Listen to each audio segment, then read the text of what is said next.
Le ministre de l'Éducation nationale de la Fédération de Russie, à la tête d'une délégation composée de recteurs, universités et de hauts responsables du ministère de l'Éducation russe, poursuit son programme par une série de rencontres visant à renforcer la coopération bilatérale entre les deux nations. Après une entrevue avec le Premier ministre, le ministre russe a été reçu par le ministre des Affaires étrangères et de la coopération internationale de Djibouti. Lors de cet entretien, les deux parties ont exploré divers aspects visant à affirmer les relations d'amitié et de coopération entre Djibouti et la Russie.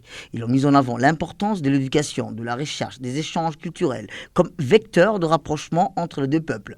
Le ministre russe a exprimé sa profonde gratitude envers Djibouti pour le soutien apporté par sa diplomatie à la Russie, soulignant le rôle déterminant de Djibouti dans la promotion d'un dialogue équilibré. L'entretien s'est conclu par un échange de cadeaux, symboles d'amitié solide et d'un partenariat prometteur.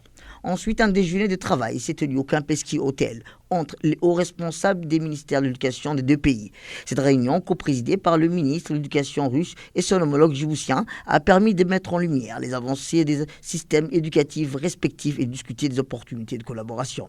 Lors de cette rencontre, M. Mohamed Abdighedi, conseiller technique du ministre chargé de la communication, a présenté un exposé détaillé sur le système éducatif djiboutien. Il a abordé plusieurs éléments clés, notamment le schéma directeur du MENFOP qui oriente les priorités stratégiques de l'éducation pour garantir une amélioration continue des infrastructures, des programmes et de qualité de l'enseignement, la politique nationale du livre visant à promouvoir et renforcer l'accès aux ressources éducatives dans toutes les régions du pays, l'école d'excellence, un modèle d'innovation éducative qui a déjà prouvé son succès avec des résultats exceptionnels aux examens nationaux et internationaux, l'inspection générale qui veille à garantir la qualité et l'équité dans l'ensemble du système éducatif djiboutien.